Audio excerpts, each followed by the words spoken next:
Hi, good morning, everyone. My name is Alexi Mostras. I'm a partner and editor at Tortoise, and thanks very much for joining us today for this morning's Think-In, which is all about toxicity in tech.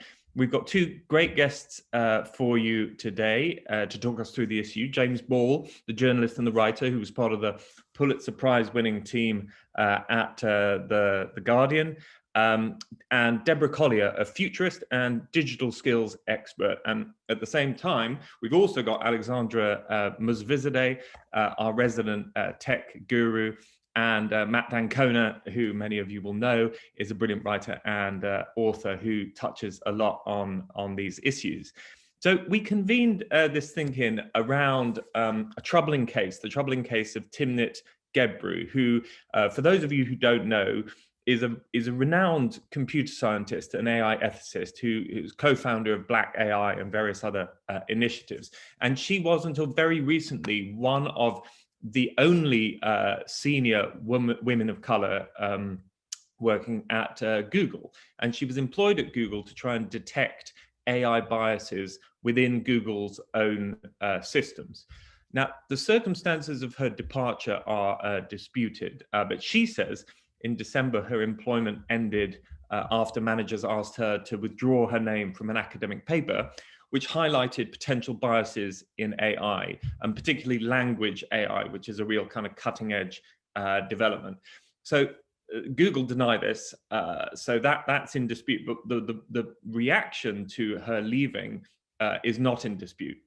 Almost 3,000 Google employees, 4,300 academics signed a letter protesting her ousting, and two Google employees at least have resigned in sympathy as a result. So what we want to do today is look at how what her case says about how big tech works in practice, how it treats its employees, how it handles and promotes diversity, and fundamentally, even outside that very important topic, how her case, Timnit's case, raises questions about how AI itself is being developed, whether the lack of diversity in the workforce translates into a lack of diversity in the algorithms, and whether Google and other corporate interests are dominating the AI landscape to a dangerous extent. So just before we get into it, let me remind you, please, of the rules of a Think-In. This is not a panel discussion. We want to hear from you. We want to hear from the people in the room. So there's a loosely enforced rule which says no questions. We'll hear from the panelists, but then if you could type any comments or observations or experiences you have into the chat, my colleague Mark St. Andrew and Alexandra will be monitoring it. They'll bring in people into the conversation, and then I'll kind of bring them in, and you can make your point. So please, we'd love to hear from as many of you as possible throughout the course of the next 55 minutes. Right, with that introduction, let's turn to James Ball. James, you know, this you could see this as a single person getting fired from a tech company 5,000 miles away on the other side of the ocean. Why should we care about this case, especially because the circumstances in which Timnit left are in dispute? So I think a good sign that you should care is that other people in the field care. This was not someone who sort of stepped aside and then lots of other people just kind of went, oh, well, you know, there'd been lots of rumblings that she wanted to leave anyway. And, you know, is this a big deal? Lots and lots of people in the sort of fairly new field of AI ethics research were immediately very animated about this. And I think the particular reason why, say, we would be talking about it thousands of miles away is the premise clearly resonates. You know, if the story doesn't sound right about why she departed or why Google got concerned about the kinds of questions she was asking, I don't think it would have hit a broader audience. I don't think many people in the general public will have known that AI ethics research was even a field necessarily until quite recently. And it's quite interesting sort of what Timnit Gebru's sort of initial research interest and how she came to kind of niche fame in her world at first was, I think, one of the things that everyone who knows about AI knows is facial recognition, say on your, to unlock your phone or to unlock sort of other things. Quite early on in that, she was involved in the paper that said it was a lot different at identifying Black or Asian faces versus white faces, sometimes to the detriment of Black people where you wanted it for your tech, and quite worryingly, sometimes the exact other way around when you were training it for criminal justice type databases. That was a different finding, but was sort of based somewhat on work that she did. Now, in this kind of area, you tend to find Google and Facebook and so on all want to demonstrate they're trying to do things to prevent that kind of racial algorithmic bias or gender algorithmic bias. The paper that Timnit Gebru sort of alleges she was kicked out over actually started asking much, much broader questions about, well, hey, if you're doing language models on huge data sets, should you even be doing that at all? And there were questions in it that sort of went a lot broader than just the idea of, is this discriminating against certain groups? She was looking at financial costs of doing it, processing costs, and actually environmental costs. Is this compatible with that? There's also sort of questions of, does it help create monopolies because you're only in the game if you have a data set so big? Does that become anti-competitive? Does it mean if you've got these huge models, you can't understand how they work? That's got questions for bias, but it's got questions for all sorts of other issues of fairness, of operation, of the open internet. There were various other questions. These are quite fundamental to the core model of Google. Large-scale language processing is what Google does. And I think the suspicion and the worry in the broader AI community was, are the questions only allowed, are the ethicists only allowed, provided that they ask little, narrow, tinkering at the edges, fairness questions, while ignoring broader fundamental questions? And, as I think Mark and Andrews put in the chat, there has been another set of questions more recently, which we might get into later, about very similar questions at Facebook, not yet leading to people being forced out, but sort of some of the things around that. Now, as I say, this is one version of events. Other people have other sort of narratives for why she went, but this, I think, is the set of questions that have people asking about Google's commitment to this field, and whether in an AI ethics field where everyone is funded by the big tech companies, whether that actually compromises the field. And I think those are the broad questions that are sort of quite troubling and have broad implications. Trying to get into Google's HR dispute, I think, is quite difficult from 4,000 miles away. James, I'm going to come to Deborah and also to Martin, the CEO of UK Black Tech, who I think is in the audience as well on this question. But James, just talk to me a bit about the relationship as you see it between what happened in this case in terms of, exactly as you said, Google not wanting a paper or questioning a paper coming out that potentially had commercial implications on its own business, and Timnit being a woman of color and one of the few people from BAME backgrounds in tech. I think I read a statistic that in the last 6 years, Facebook's BAME workforce has gone from 3% Black to 3.8% Black.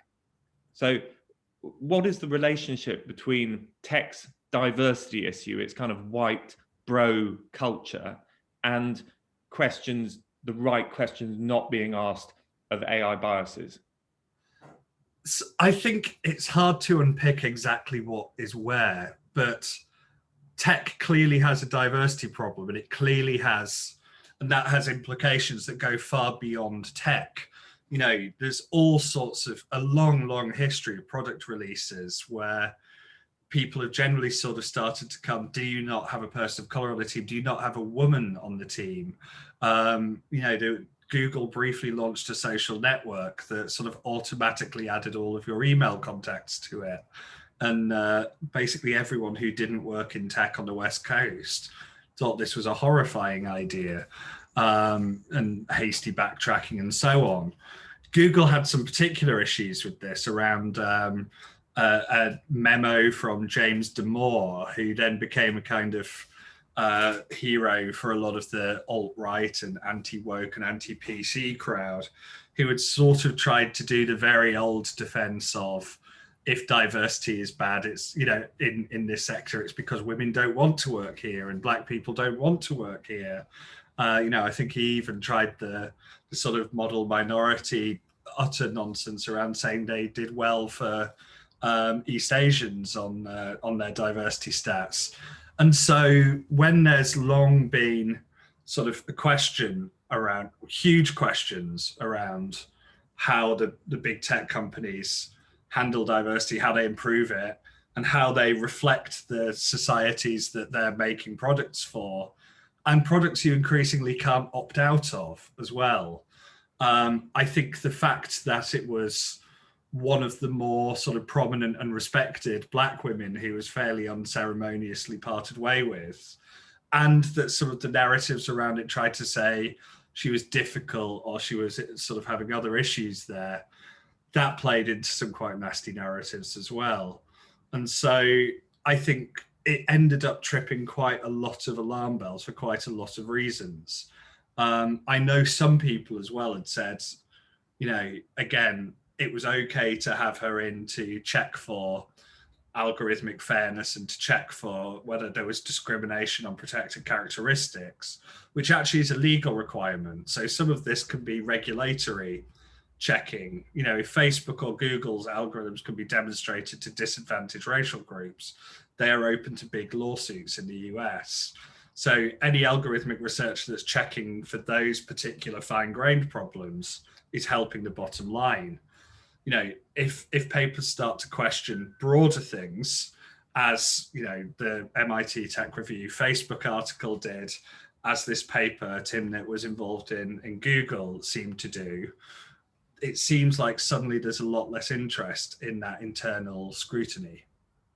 Thank you. Can we come to Mark Martin if he's available? Because I've read some of what Mark has written about diversity, particularly in the UK text, and I'd really be interested to hear your perspective, Mark, on the Timnit case and on how much we should be looking at this as a diversity issue, and how appropriate it is to draw wider conclusions about the problems that the AI industry faces in terms of corporate interests, and also in terms of algorithmic bias. Good morning, and thank you for having me, Alex. So one of the things that we've seen in the UK is that we want to build the best tools, products, and services. And we want those tools, products, and services to reflect our communities, our clients who work in organizations, and this global market that we are in, because we're not just a lone island. And as we're in this global market, you're going to have to build products and tools for people that sometimes don't look like you, sound like you, and so forth. But one of the issues that we've found, especially because I'm a computer science teacher by trade, I've been in education for the last 17 years. And one of my big missions is to get more homegrown talent into tech companies, because as we look at the stats, I think Tech Nation released the diversity stats about 2 years ago. So there's about 15% BAME people within tech, but sometimes BAME can be problematic because it has a lot of different issues. And when we look at how many Black people are in tech, it comes under 3%. So when we're looking at the whole kind of landscape of who is in tech, and then when we talk about tech, are people doing technical roles or non-technical roles? Are they in HR? Where are they positioned within tech?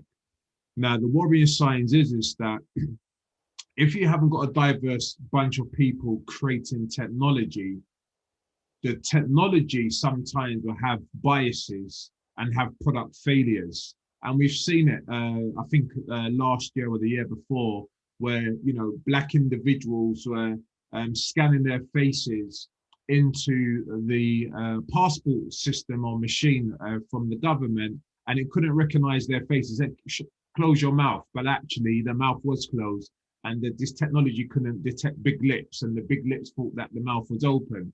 And then we've seen the hand dispenser where you put your hand under a hand dispenser, and if you've got darker skin, the soap wouldn't come out, but if you've got lighter skin, the soap will come out.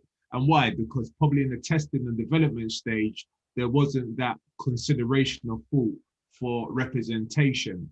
So what we're seeing more and more is that if we don't take this matter very seriously, it's just going to be a matter of time before, if not already, the technology will harm or kill those people that it's trying to protect and serve. So it's for us, from myself who leads UK Black Tech, what we're saying to the industry is that you need to embed diversity into the products and curation of these tools. You just can't have people in organizations just for representation. And then the last point with the Timnit situation, it's ironic. You brought someone in to look at the ethical problems within the company, and then you find them in an unethical way. So it's like we want them in, but we just don't want them to have their voice in terms of the development and process of the tools, but we're happy just to have them as representation. But that's a dangerous narrative, because what we're seeing now is a lot more products being introduced to the market that does not reflect society or serve the people that it's designed for. Thank you. That's so interesting. Well, I guess one of the difficulties of this conversation, in a way, is that it does touch on two potentially interrelated but different areas. One, which is how far should corporate interests control AI research, and the other is how should they promote and foster diversity. And the Gebru case seems to touch on both of those. Professor Lucy Huberman has made a good point in the chat that Gebru's paper was not actually contentious at all, and yet the way that Google dealt with it seems to have been different from how they dealt with and how they filtered other papers. And so let's just stick with that subject a little bit. I'm conscious that I'm going to come to Deborah, but I just want to come to Alexandra Muzavizadeh first, because I know that she has some views on Gebru's particular paper and about how Google handled it. Thank you, Alexi. It throws up a lot of interesting questions that have been touched upon, but just on the paper itself, as James was pointing out, it actually wasn't that controversial in and of itself. It was raising some broad questions about how this, the language processing and facial recognition research or generation of these platforms, how they were impacting the climate, but also questioning and looking at what kind of limitations that we should be putting around, what kind of guardrails we should be putting around these platforms. And it actually wasn't, it was something, there's a lot of research that already has been done in this, and Google itself had put out a paper on, on the question of limitations prior to this paper. So it was surprising to see that what Google had requested or criticized the paper for, one of them was that it wasn't, the citations weren't strong enough. And one of the issues was that the citations that they called for was around how do you mitigate biases? Whereas, that is something that everyone's grappling with. And it's not, I think, to be expected at this juncture to be able to put forward citations and research on exactly how you would mitigate the biases. And the paper already had 128 citations, and it's very usual to continue to submit citations. So it was a strange request. And Timnit's request, from the get-go was actually that she was allowed to see some of the feedback on the paper itself, which I think was denied. But the question of the limitations around the language processing and all of that comes at a very important point, because we are sort of at this intersection where you've got more data, right? You've got a lot more compute power, and the analysis and the ability to generate the language responses that are now, possible, really need to have the questions asked that Timnit asked.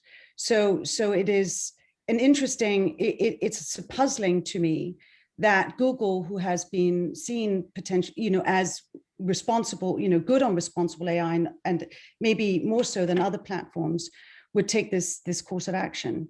And then it also throws up bigger questions about where does research sit and who has the power, of controlling research. So there's, selective publication.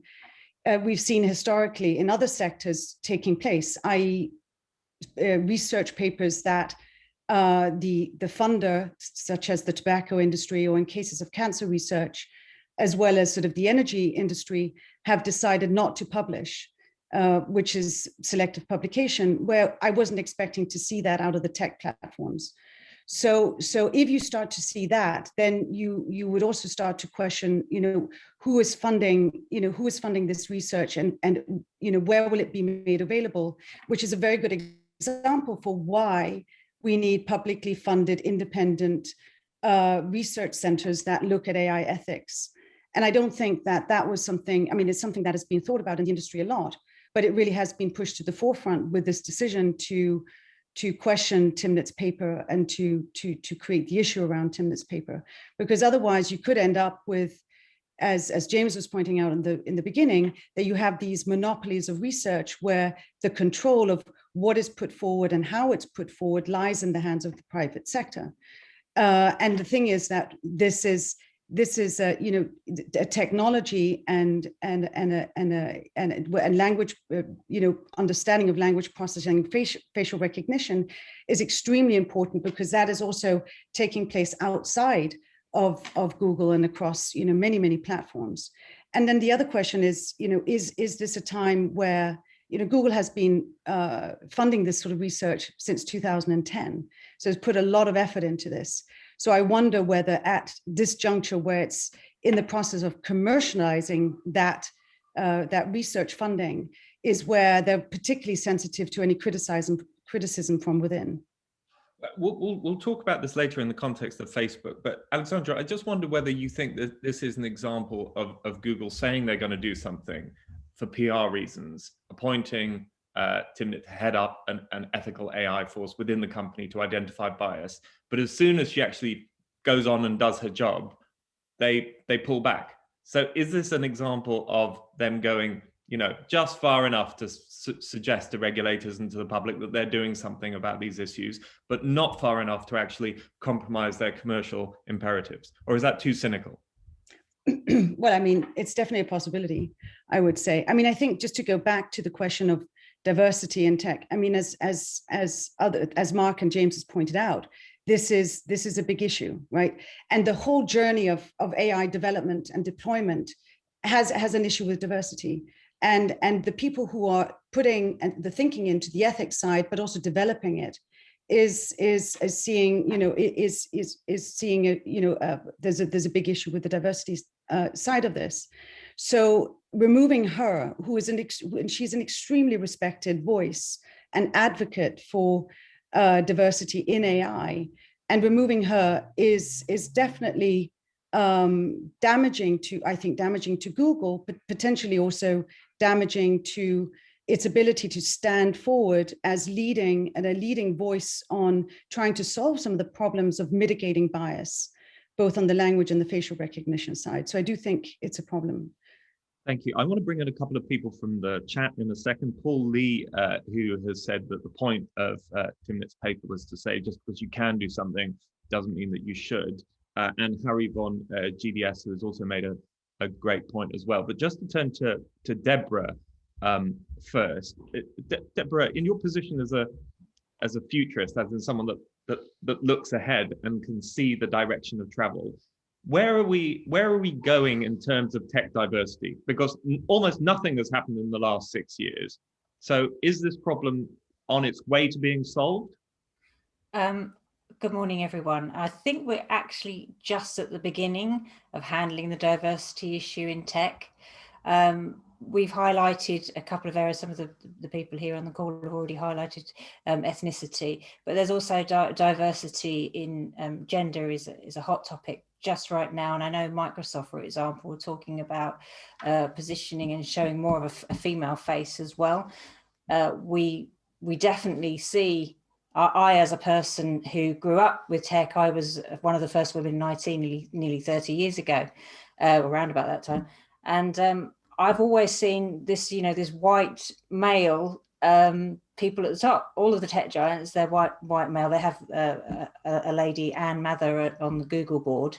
But there just are not enough female faces and other sort of ethnic representation. But there's also other types of people, you know, people with disability or, you know, special skills. You know, there are a number of very different personality types with different skills. So I think there are, in terms of diversity, it will be where we're heading in the future. I think we're just at the beginning of that journey. And in order to succeed in the future, both from a commercial perspective, but also in terms of public interest and serving the general public, we need to make sure that tech is fully inclusive, includes all the voices, a broad spectrum of different people. And women are vitally important. I mean, it's roughly 50-50, isn't it? And I know that in terms of the future, we're in the middle of a pandemic. And one of the things that the pandemic has highlighted is this, you know, we need to be online and we need to be working online. And so if you have less females in that sphere being able to work online or interact or you know, to have, you know, the skills needed technical skills needed, then that's an issue. And also if they're using technologies that are very male orientated, then that's again. So the pandemic is actually helping, I think, helping the female cause or the gender diversity.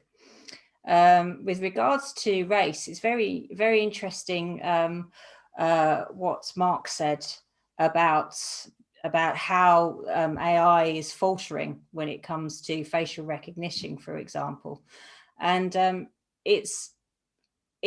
me, it seems like they're not ignorant to it, that they're learning about it. And I do think AI is still at a very early stage in where it can actually progress. I mean, I remember talking about artificial intelligence when I was, 15, doing a computer science GCSE. And so, where it is now compared to them is actually not very far. But I think we're at this cusp where it could literally catapult. And I think, as in academia, in government, the general public, in organizations, there's this, whoa, okay, we need to be really careful now. We are at a point where there's danger and risk. So let's look at this, let's scrutinize this very carefully. Now, on the one hand, you have the commerciality for the tech giants, and Google, as an example, has been mentioned, protecting their intellectual property, but also their brand. That's incredibly important to them, is their brand. And within organizations, we have policies relating to not doing anything that is going to bring the organization into disrepute. For example, you're a family, and therefore collectively you need to protect each other and what you're doing. So there's that element and the financial impact of damage to brand. And then on the other hand, you have the interests of the general public, and the general public, that's managed by governance and regulations. So clearly that interplay between governance, the general public and academia, and commerciality and commercialism needs to be looked at further and enhanced. So with regards to the case with Timnit, I can't pronounce it, Timnit. With regards to that lady, we don't have the full details of what happened there. I do think there may have been some issues internally in how they may have managed that better. And certainly not wanting to, you shouldn't block a voice on something where there is a huge risk. But I think initially that should have been dealt with internally.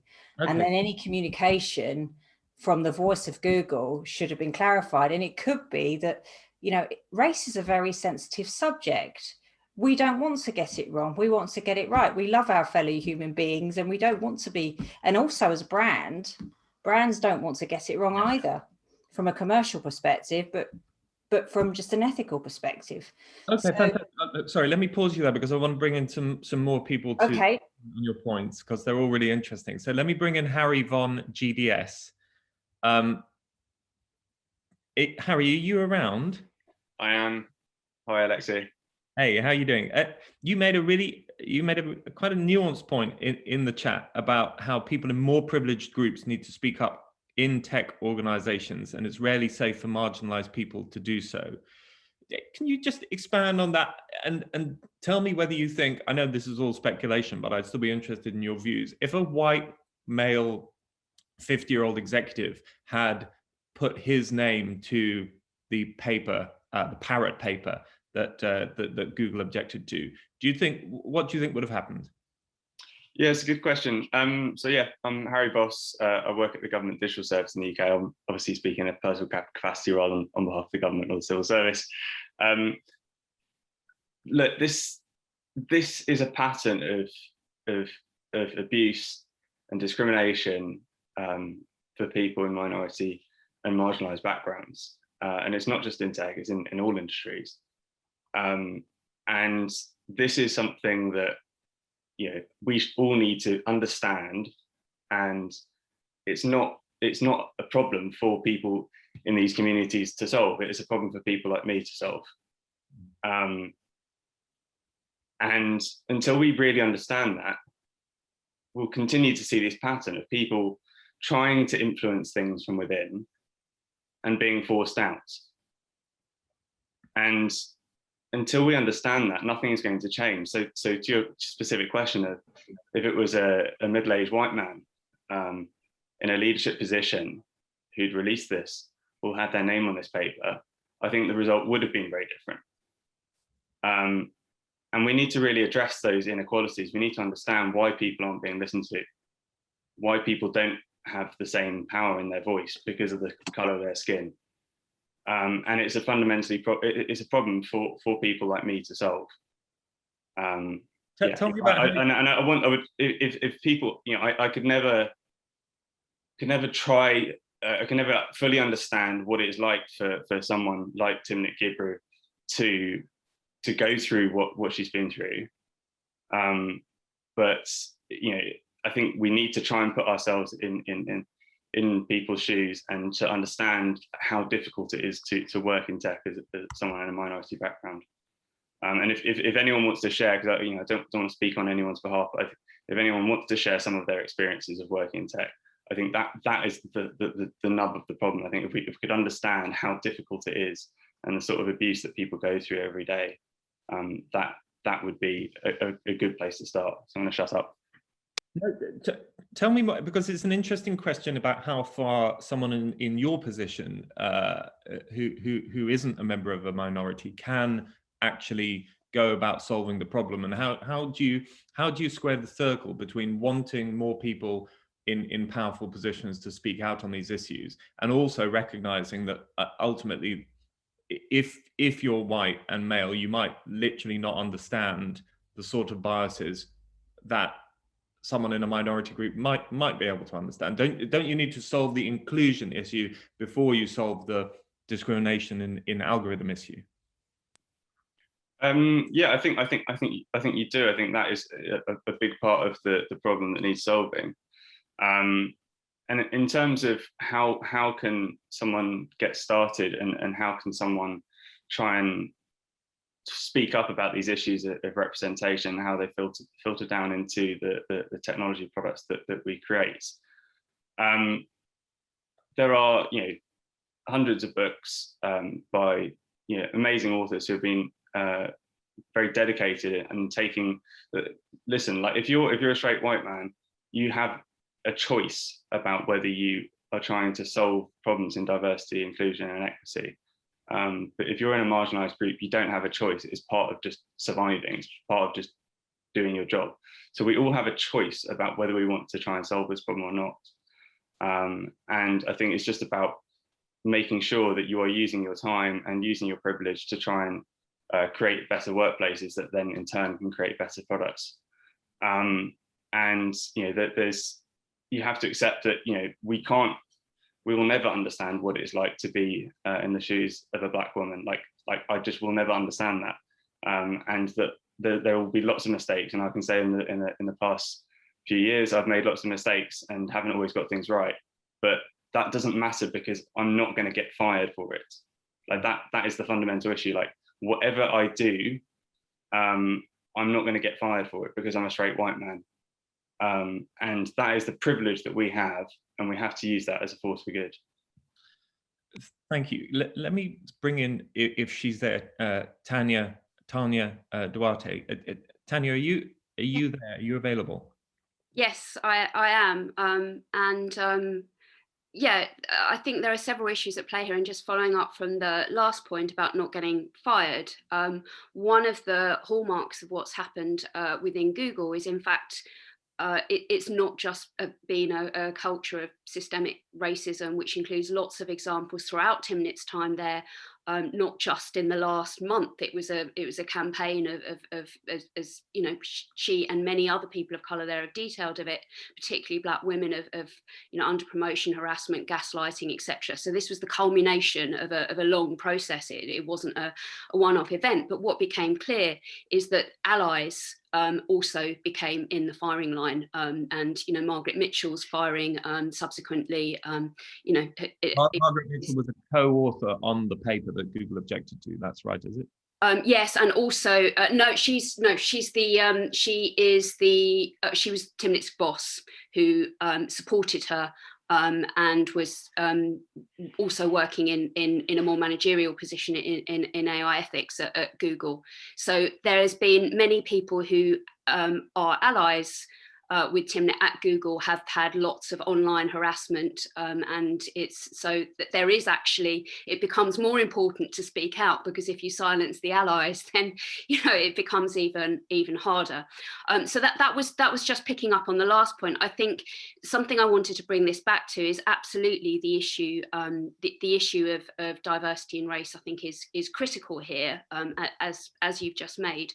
But it's because that the reason this case is so interesting is because it comes at the intersection of the whole of AI ethics as a discipline, and considering the conflicts of interest and how research is funded, and this kind of crossroads that we're at with a very new field, and at the issue of diversity in tech, which is an essential part of research, because we can't understand AI if we don't understand the impact on people with different lived communities, with different characteristics. And Timnit herself has said that her lived experience contributed to her research, and so of course if we don't have people with those lived experience, then AI doesn't work for everybody. But as I say, there's also then this other intersection with the whole role of AI ethics, and who funds it and how it's funded, and how it's regulated. And the problem is, of course, that until there's more regulation about the development of AI, there is no incentive for tech companies to listen to criticism. That there's nothing to kind of stop them not listening to the things that they don't want to listen to. And this is why it's a very multifaceted issue, and one that's really important to look at. And as I mentioned, I've worked on a paper which is due for publication recently about this, and would love to pick up on it. We've come up with about 12 tangible recommendations for how we start to protect AI ethics workers, whether it's whistleblowing or various other mechanisms that are more technical. Could you give us a couple of the less technical, tangible solutions very quickly? I'd be very interested. Just wondered how much is embargoed here, but I mean, I think a lot of it is basically looking at the funding mechanisms. So some examples, some suggestions have been that within any AI project, you get a certain percentage of it for AI ethics funded externally, or that there's a requirement to fund a certain amount. So that's to do specifically with one side of the problem. The other side, around the kind of representation and diversity, it is much more difficult, and there is actually a lot of research lacking in this area. When we were looking at what research there is about lived experience in AI and the rest of it, that there is a lack. So I think research in the area would be something, obviously mentorship for researchers, central mechanisms to publish details of research funding.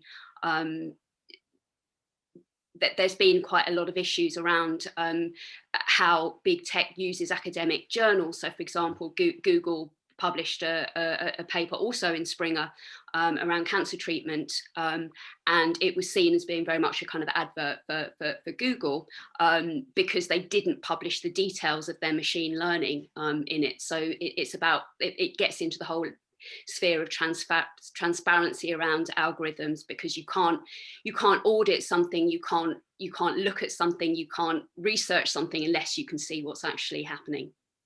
It's so interesting. Okay, for the last 15 minutes, I think what would be great is to talk a little bit about truth and the nature of truth, and I'm going to bring in Matt D'Ancona to talk a little bit about that, and then we'll talk a little bit about funding, because a lot of these conversations have been leading up to a discussion about whether Google and other corporate interests are funding and involved too much in AI research, and whether what is happening to the public side of that funding, and why isn't that as prominent. And finally, maybe if we have time, we'll talk about a couple of solutions. But can I just come back first, before turning to Matt, can I go to back to Mark Martin, please? Because I think Mark wrote something really interesting about how if you program bias into algorithms and it turns into an output, that output has I think you wrote that it has the veneer of neutrality, that is actually much more difficult to identify bias once it's been sort of processed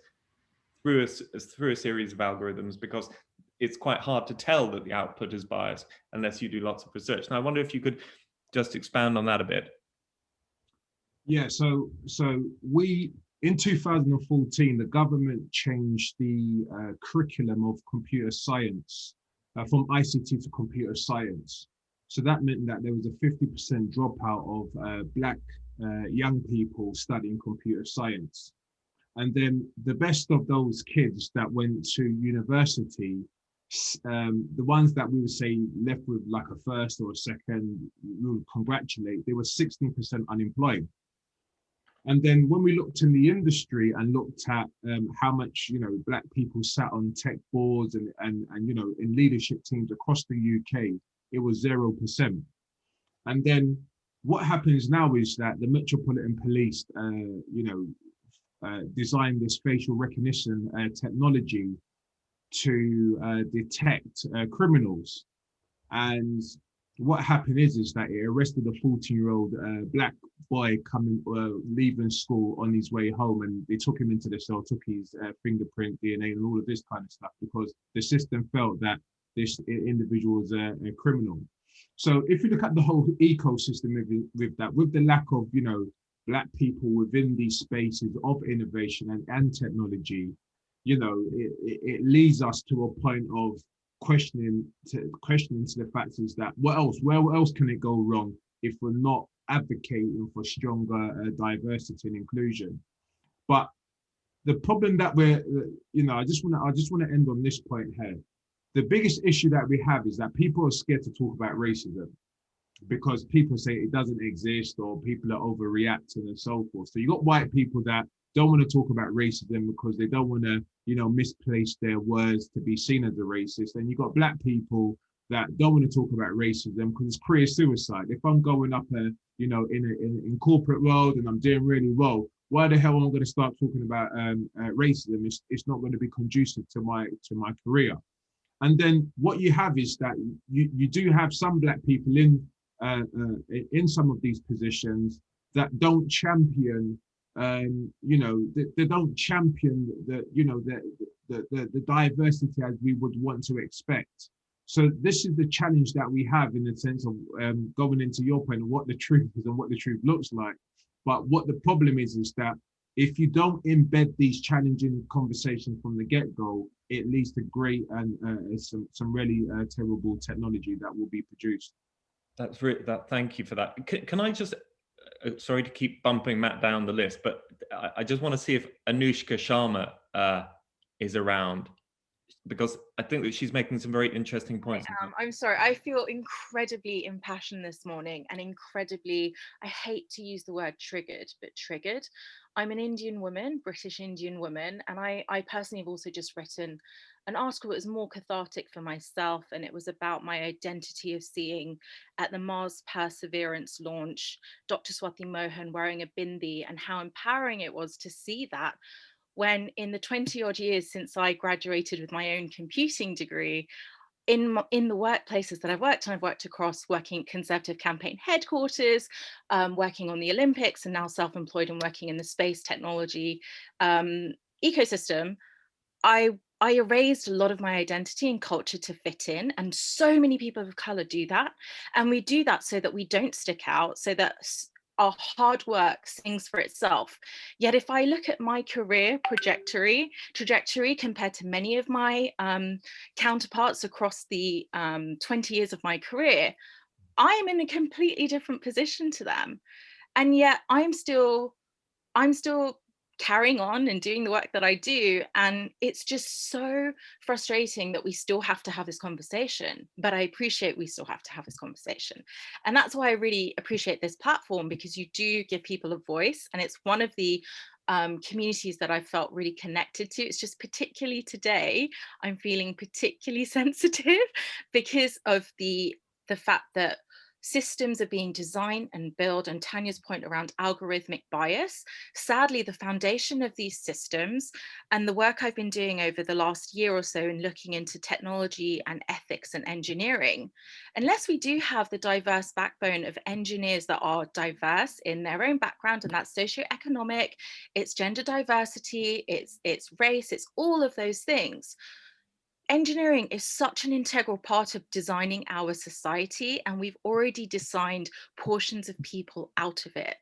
And that is my true reflection, in that systems aren't necessarily bad. Unfortunately, it's sometimes the people that have those biases that block up those systems, that stop people that are equipped with the knowledge and the intelligence and the experience to progress in such systems. And sadly now, thank you, Luke, and sadly now we are seeing this backlash on systems. Yet we should be working in partnership with, legacy organizations and really driving through where those blockages are. And that's why the work of HR, and Dr. Lucy mentioned that being quite a blocker internally in organizations she's kind of reflected on. It's just so frustrating.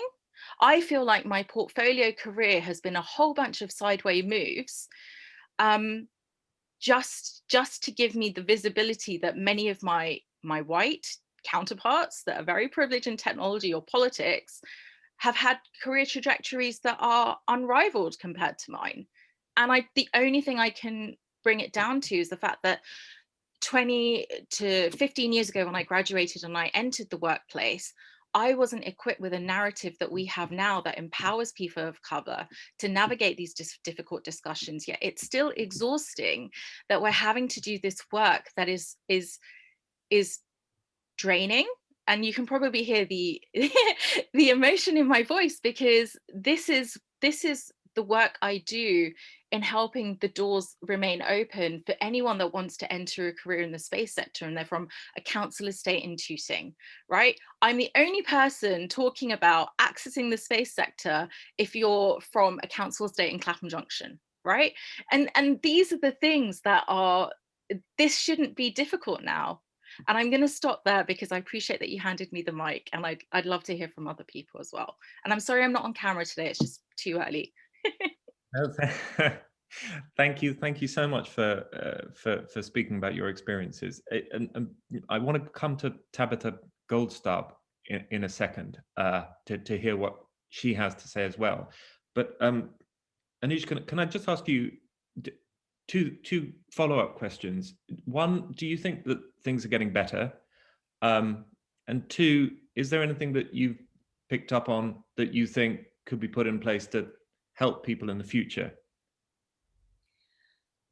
First of all, I'm so happy that you mentioned that Tabitha is in the room, because she is one of the biggest allies that I've had the opportunity to work with, and I consider her a dear friend.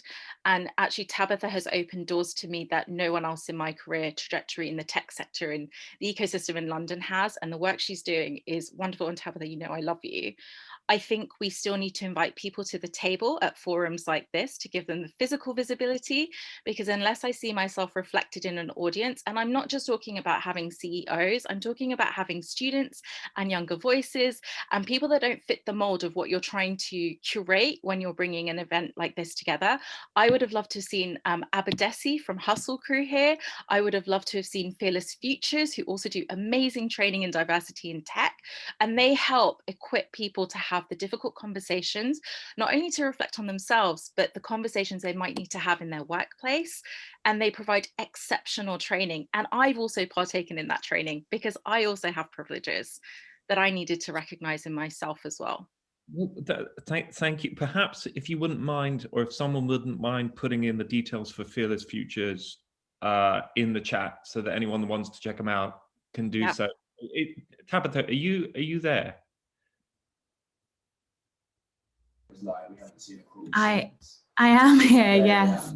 I wasn't planning on saying anything. I just, I'm also in a room with somebody else trying to have another meeting. I'm really glad Anushka said what she did. I honestly came to learn. I found the last few months since Timnit's firing quite stressful to figure out like how to navigate it. So I was just here to listen to everybody. So I won't take up any time, but thank you, Alexi. No problem. Do you mind if you get a second of quiet? If you could just give me your reaction to what happened to Timnit. Do you see it as something that literally a positive outcome, or is it more a kind of negative reflection of where we are, or both? Take them out for a couple of hours. I think it's let me see if I can go somewhere else. I think it's, sorry, I'm in the farm office. I think it's partly, I know where I can go. I think it's partly due to the fact that there's quite the nature of the fact that technology is no longer just like nuts and bolts. It's changing lives in a way that is so fundamental to like who we are. And yet so many engineers and so many engineering businesses are still treating it like nuts and bolts. So they don't have the historians and the ethicists and the philosophers and those artists, I guess, also in the room at the same time. There's, Kate Crawford, I'll put a link into her talk at the Royal Society, which is one of my favorite ever, which was like, you're not just an engineer, like wake the fuck up. And I think this room, all of you guys clearly know that, but there is a lot of engineers who still haven't woken up to the fact that they are responsible for that. And Mark Zuckerberg and Larry and Sergey at Google are some of those people who are those engineers. So what's happening, I think, especially with artificial intelligence, is that there's a merging between the merging between the researchers and businesses. And that in itself is just causing so much tension. I mean, look, DeepMind are really grappling with this every day. I think Laila Ibrahim, the CEO of DeepMind, is doing a really good job of trying to figure this out. But Google are falling into this trap, which is you've got like chalk and cheese trying to work together with no acknowledgement of the fact that these are two completely different ways, processes and ways of doing things, and interdisciplinary work to people in engineering teams think that's like the next door room down the road. Not interdisciplinary in the way that Anushka just explained. So there's just some really fundamental broken things that people don't want to acknowledge. And I think Timnit's just an example of that all reaching ahead. And obviously the structural racism that we have in all of our worlds and all of our lives, not just in technology, that, if we don't decolonialize technology in the same way we don't decolonialize absolutely everything that we need to do, this will just keep happening again and again and again. And do you think, because I read a paper the other day that in a recent AI conference, Google submitted 167 papers, and it was more than double the number submitted by the next institution, which was Stanford. And there was a lot more stats on how corporate interests were really, really dominating not only AI research, but also the development of platforms that AI technology was based on. Where does that go? What is the conclusion of that? Can they work together, or at some point is something going to happen that will kind of show that they're fundamentally incompatible?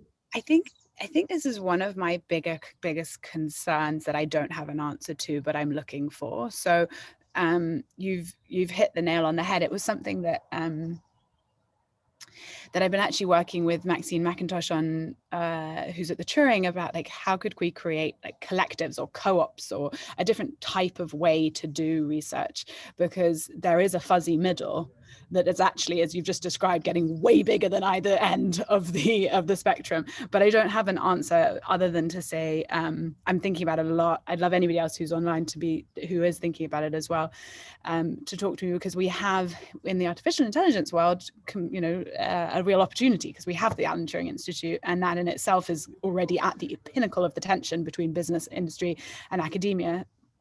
Sorry, government was the third, not business twice. And so we can visibly see that tension, and so there's a lot of work to do. It's going to be an interesting few years. I don't think it will be the same in 5 years' time as it is today. The percentages of papers in the same way. Something will change, I'm sure of it. I just can't figure out what yet. Thank you so much. Just before I sum up, I just want to turn all the way back to James, because he spoke for 5 minutes at the beginning, and then I've ignored him for the next 55 minutes. James, do you agree with one of the co-authors of Timnit's papers that Google's actions could create a chilling effect? And ultimately, are these examples and the Facebook example written about by Karen Howe in the MIT Tech Review, are these examples just are they going to keep on appearing because they fundamentally speak to a tension that can't be solved between corporate interests on the one hand and AI development on the other? I don't think I've ever been happier to sit and listen for 55 minutes, to be honest. It was absolutely sort of really interesting discussion that ended up touching on about sort of so many different interplaying areas and tensions. I'm more worried that these stop appearing because the chilling effect works. I think, a huge amount of the data is in-house, a huge amount of the algorithms and the analysis of those is in-house and proprietary. And then even where you do have somewhat more independent research sitting in universities, huge amounts of that funding comes from Facebook, Apple, Google, etc. And, it's not always a very direct sort of source of pressure or source of wrongdoing, but funding creates soft pressure. Everybody knows it. It's academia's guilty secret. If your biggest external funder is Google or Facebook, people get reluctant about rocking the boat. So I've had professors in major US institutions tell me that, though never on the record. So I'm more worried that this chilling starts happening invisibly, and we end up sort of embedding some of these decisions. Now is the best time to start having these AI ethics debates was 10 years ago, especially inclusively. The second best time is now. The worst thing is to let them fully embed and move through, and create this norm of algorithms that don't explain their decisions that are embedded by the time we start actually doing the research on them and realize what we could have done now. So the only thing worse than these flare-ups happening and people being brave and putting their sort of careers on the line for it is people not doing that. And I think it's a very tricky situation. Thank you so much. Normally, I would spend a couple of minutes summing up the points that people have made, but A, we're over time, and B, I want to instead tell you that Alexandra's team at Tortoise do a lot of work, a lot of really interesting work on AI They run an AI index, which measures national capabilities of AI, which will update in May. We've got an AI sense maker newsletter that I will send out the details for after this chat. And we've also got a monthly AI roundtable. So there's something for everyone. It's such a critical subject in so many different respects, and so many strands for us to pull on and to keep on pulling on, that we hope you'll be involved in some of these conversations going forward. But for now, thank you so much. Thank you to all our guests. Thank you to all our contributors, and have a very good day.